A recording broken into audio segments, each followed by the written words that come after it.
Hey, what's up, guys? It's Brandon Styles, and today I wanted to go over this really cool image reducer app that Google just released about 2 or 3 days ago called Squoosh app. Squoosh.app.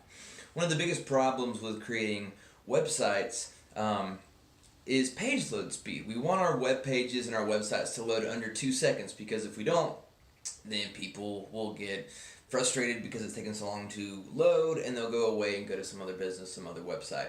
So the biggest reason that websites take a long time to load is most often images. We have to use images on our website, right?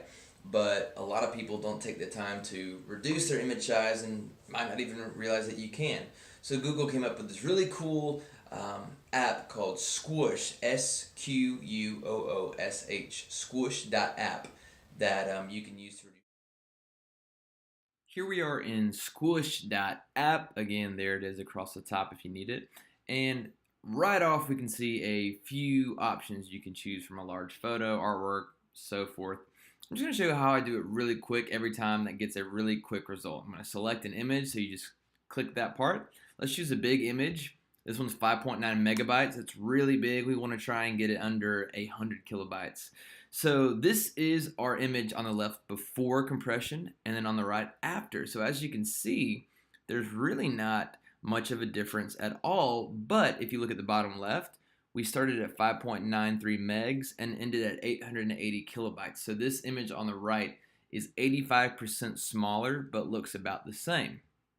We can also zoom out to get a little bit better feel for it. And I usually like to toggle the background. It helps me to see the image a little bit better. So you can continue to play around. So let's look at the size of this image. So right now this image is 4,032 pixels wide. Think about how clients and customers will be looking at your website. They're probably going to be looking at it on a phone, or they might be looking at it on a laptop. A lot of people aren't going to have these huge, massive screens that they're looking on. So I might take this down. I might cut that in half. I might go to 2,000 pixels.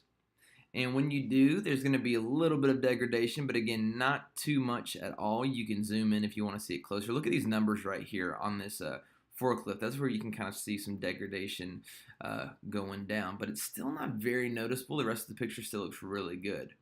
You can also choose to reduce the color palette, so you can use fewer colors. This can reduce your image size as well. Again, if you use just 2 colors, once it works, it'll probably be basically a black and white image. Let's see what that looks like. So yeah, you probably don't want to do that, but you can mess around with this and see if that will help your image size at all. I usually don't play with it at all. I usually don't reduce the palette. So let's go ahead and take that off. You can choose the kind of compression that goes on, whether it's the original image, an OptiPNG, Moz JPEG. Forget all that. I just pretty much leave it at Moz JPEG. And this tool is really good at picking the optimal amount of compression without losing too much quality for the picture. The only thing usually I touch is this quality thing. You can continue to drag it down. It's going to make your image smaller, and you can decide for yourself how much is too much when it comes to losing pixels. So as you can see, you're still not losing a lot, but your picture has gone from 5.9 megs to 180 kilobytes. It's 97% smaller.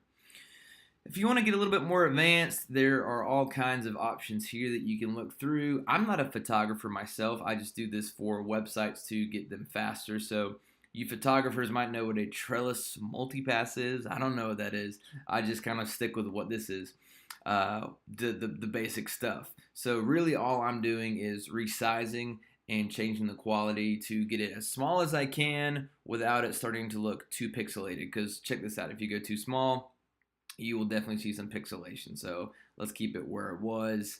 And that's good for me. It's at 160 kilobytes. Again, you just click that blue button, it downloads it, and then you can pull it up right on your computer and import it right into your website. Here is the final picture. If you want to make sure, go to Show Inspector, and we're at 160 kilobytes. Looks great, very fast. It's a really quick way to resize and compress photos. Again, it's Squoosh.app, brand new from Google. Hope it helps. I'm Brandon Styles. Talk to you later.